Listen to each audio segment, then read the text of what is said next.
Honda listens to us, we get more features. Yes, that's how it should be. And with this haiku, I warmly welcome you to 1000 PS TV, because Honda has seriously updated the Forza and X-ADV scooter range. And what these updates bring, I will reveal to you in the video.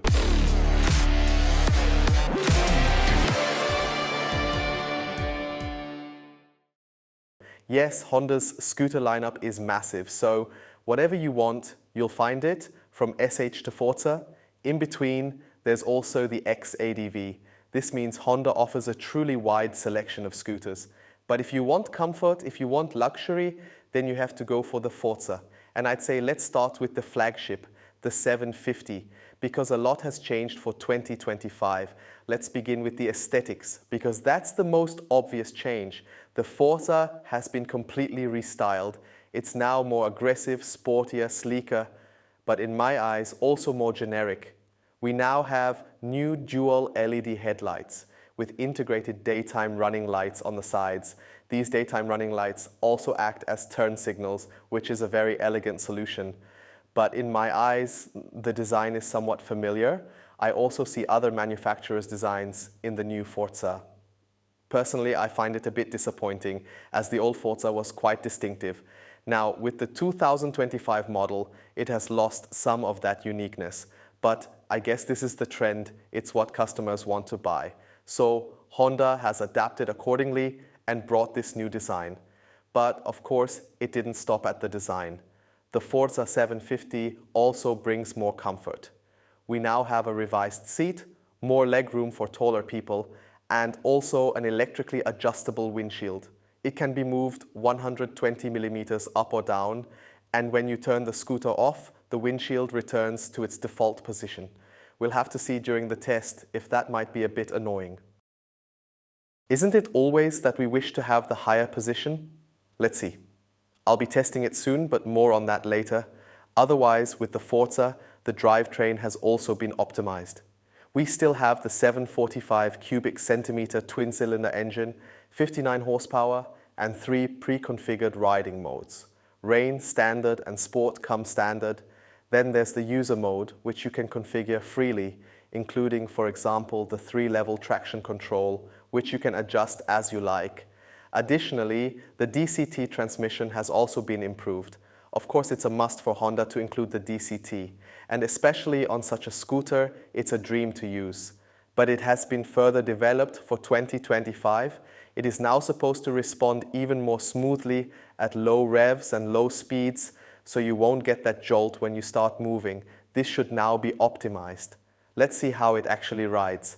But as I mentioned, the test, I really want to talk about it, but I'll save that for later. The test is coming soon. So what do we have so far?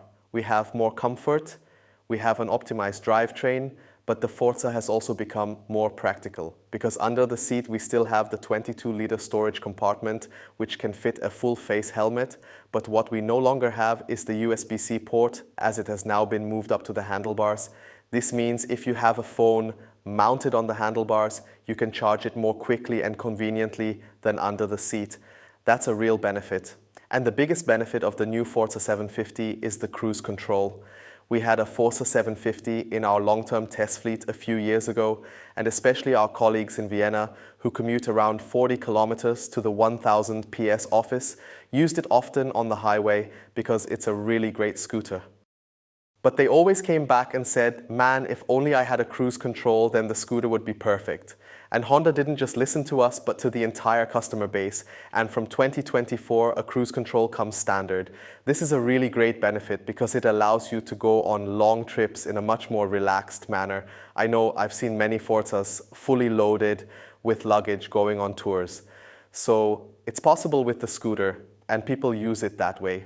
Speaking of luggage, Honda, as usual, offers a very extensive accessories program right from the start, meaning a rear luggage system, side bags, a top case, a small tank bag for touring.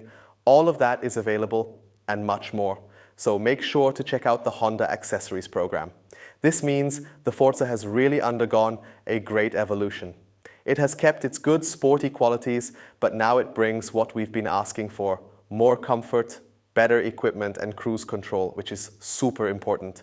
So I think the Forza is really well prepared for the year ahead. Yes, and for those who want the qualities of the Forza but also a bit of off-road capability, they can of course go for the X-ADV again.